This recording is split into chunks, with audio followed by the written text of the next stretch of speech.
मेरो नाम हेरबहादुर बिका हो सरजी। अनि मेरो जन्म मिति भनेको 2003 साल मङ्सिर 12 गते आइतबारको दिन मेरो जन्म मिति थियो। त्यहाँदेखि लिएर अबबाट चाहिँ आमाको दुध कति दिन खाइयो होला, 1-2 वर्ष 2-3 वर्ष आमाको दुध खाइयो होला। आमाको दुधदेखि छाडेर जमिनको दुध खान सुरु गर्यो।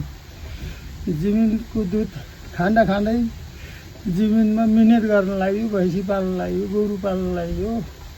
अनि चाहिँ इन्डिया जान लाग्यो। 2-4 वर्ष चाहिँ इन्डिया टुर पनि बिताइयो। यता चाहिँ 22 वर्षको उमेरमा आएर बाबाले बिहा गरिदिनु भयो। 27 वर्ष हुँदाखेरि जति छोरा जन्म्यो र दुःखका कुरा पनि अब भोगेरै आइयो। खाली खुट्टा चाहिँ नुन ल्याउन नि गइयो। अनि पानीहरूको लागि पनि धेरै दुःख पाएर सङ्घर्षै गरेर पानी खाइयो। त्यसपछि चाहिँ आएर हाम्रा राजाहरूले स्कुल बनाइदिएनन् कि अथवा बाटो बनाइदिएनन् कि वन जङ्गल सार्वजनिक राखिदिए, घम्पुका ढुरी सार्वजनिक राखिदिए, वन जङ्गल सार्वजनिक राखिदिए।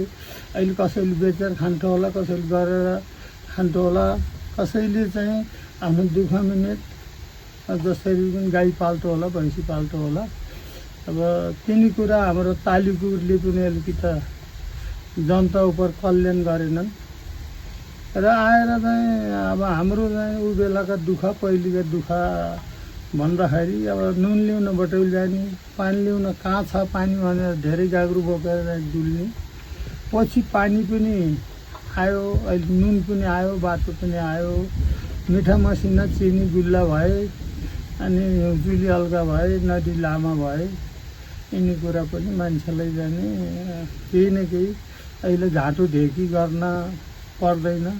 बिजुली आयो। अनि बिजुली आउँदाखेरि पनि मलाई धेरै सङ्घर्ष गरेर ल्याएका मैले यी लाल पूजाहरू ब्याङ्कमा राखेर अनि त्रिवेणी सहकारीबाट चाहिँ 18 लाख रुपियाँ निकालेर चाहिँ बिजुली चाहिँ यो गाउँमा बोलाएका। पछि अब पैसा ल्यायो चाहिँ बिजुलीमा यति चाहिँ पैसा परेको छ भन्दा चाहिँ आफूले खानालमा आयो होला भनेर कसै नबुझ्ने मान्छेले त्यस्ता बुर्बकले चाहिँ ओखेटो पनि गरे होला। त्यही कुरा चाहिँ पछि बत्ती बोलो सबैले चाहिँ त्यहाँ जाने जम्मा भएका पैसा पनि दिएछ कि। र अरू कुरा त अब चाहिँ जिन्दगी जाने फाटेर गयो। अब लुगा फाटो झिन्ना झिन्ना मान्छे फाटो झिना हात पाखुरो बसी आँगन पनि परदेश हुँदो रहेछ। अहिले आएर चाहिँ बालुको माया सबैले गर्दो रहेछ, बुढोको माया कसैले नगर्दो रहेछ। बुढो भएपछि हाँसेर नसुहाउँदो रहेछ, बोलेर नसुहाउँदो रहेछ, खाएर पनि नपत्दो रहेछ, आँखा पनि नदेखिँदो रहेछ, कान पनि नसुनिँदो रहेछ। यो बुढेसकालको अवस्था भनेको एकदमै चाहिँ दुखी अवस्था हो। भगवानले चाहिँ हात पाखुरो गरेर खाना भनेर गरिदिएको हुन्छन्। जस्तो गाई भैँसीको 4वटा ठुन बनाइदिएको हुन्छन्। एउटा ठनको दुध चाहिँ अब भगवानहरूलाई भाग लाउँदा एउटा थनको दुध पाराबाच्छालाई, एउटा थनको दुध पाल्ने मान्छेलाई यो भाग गरेर 4 थन बनाइदिएका थिए। त्यस्तै जस्तो मान्छेको जीवनलाई पनि दुःख गरेर खानी गरिदिएका हुन्। दुःख गर्नै पर्छ। त्यहाँ जाने अब ठगेर, घमण्ड लिएर, अपमान लिएर मान्छेलाई खाना लाउन पुरा नहुँदो रहेछ सरजी। र यिनी चाहिँ कुरामा जाने अब विद्यालय बनाऊ हाम्रो अर्नकोटमा लालबहादुरले जाने कालीचौर गएर सुबेदारहरूले कमरमुखीहरूको जाने हात समातेर निमाथि अर्नकोटमा विद्यालय हुनुपर्छ। त्यहाँका बालबालिका यो 2 कोस दूरमा आएर पढेर जान सक्दैनन् भनेर उहाँहरूले हामीहरूले त्यसरी सङ्घर्ष गरेर यहाँ विद्यालय बनेको हो। यो विद्यालय भनेको नै हाम्रो चाहिँ एउटा पवित्र मन्दिर हो। एउटा राजाले साइनबोर्ड लेखेर खसौलीको चौराहामा टाङ्नु भएको थियो कि म मरे पनि मेरो देश नमरोस् भनेर त्यस्तो साइनबोर्ड पनि राख्नु भएको थियो। त्यो साइनबोर्ड पढ्दा हामी चाहिँ उँधो उँभो गर्दा इन्डिया भारत जाने गर्दा जाने त्यो साइनबोर्ड देख्दा साह्रै नै चित्त बुझ्दो कुरा थियो र पछि आएर यहाँ विद्यालय बन्यो खुसियाली भइयो भएको चाहिँ थोरै थोरै चन्दा पनि दिइयो झारा पनि गरियो हरेक किसिमका चाहिँ दुःख सुख बिताएर विद्यालय पनि यहाँ हुनु भनेको नै अति नै राम्रो कुरा हो अहिले निवाबी हुनु भनेको नै अति नै खुसीको कुरा छ र अझै चाहिँ अब यहाँ आएर चाहिँ हेल्पस बन्यो हेल्पसमा पनि हामीले अति नै दबाई पानी हल्का फुल्का जाने अब सुत्केरी गराउने अपरेसन गराउने ती कुराहरू पनि जाने हामीलाई जाने राम्रै लाग्यो अबबाट के देख्नु छ के गर्नु छ र यो बुढेसकाल अवस्थामा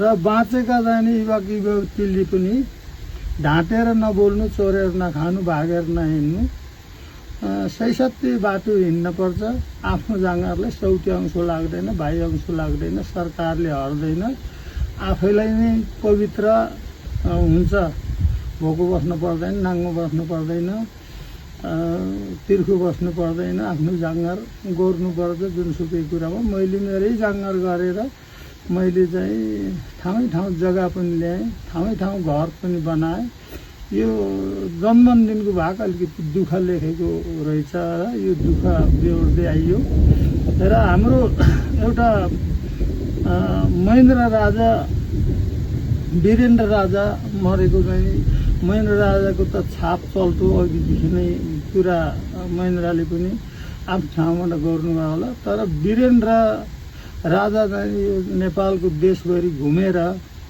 अनि जाने जनताको दुःख सुख बेहोरेर गएर बाउसँग सङ्घर्ष गरेर जनतालाई त्यसै दुःख छ बा तपाईँले यो राज अलिकति जाने जनताप्रति देखाउनु भएको छैन भन्ने किसिमले यहाँ पाखा पानी जाने वामिले साउको घर जाने बासा बस्दाखेरि कोदाको रोटी खान दिएछन् त्यो कोदाको रोटी लगाएर जनताले यस्तो खानुपर्छ भनेर रासन पानी सबै कुरा जनताको व्यवस्था मिलाउनु पर्छ भन्नुभयो र अन्त पछि चाहिँ उहाँले नै राम्रै काम गर्दा गर्दै उहाँलाई चाहिँ अथवा दुश्मन लाए कि कसो भएर चाहिँ उहाँ अब राष्ट्र देशै चाहिँ बाट चाहिँ बाहिर हुनुभयो र अहिले चाहिँ आएर ठिकै छ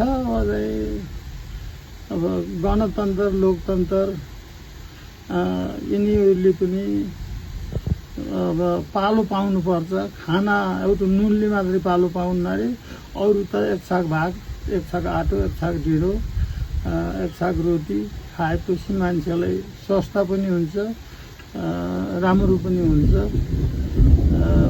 मान्छेलाई चाहिँ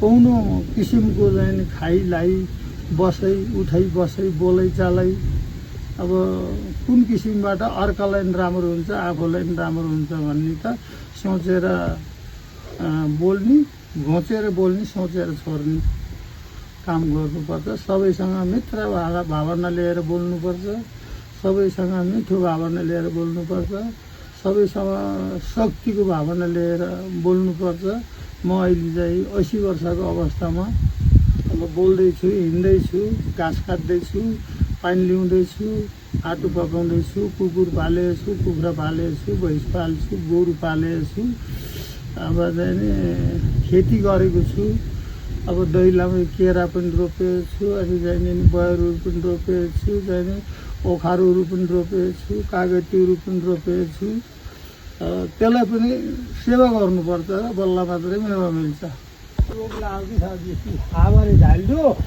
अनि जाने केरा अलिकति जाने रोग लाग्यो जाने भर्खरै आम्दानी हुन्थ्यो केराबाट मैले जाने कहिले यो दाम पैसो भन्ने यहाँ कमी थियो त्यो जाने अन्त मैले केरा पकाउने अब जाने अन्नमा पनि बेच्थेँ यता आउनु छ यतातिर हजुर अनि जाने यो कागती सजी अब मैले जाने एउटा बिरुवा रोपेको यसको तरिका हुन्छ मैले हजुरलाई तरिका बताइदिन्छु अब यो भैँसीको मुठ सङ्कलन गर्नु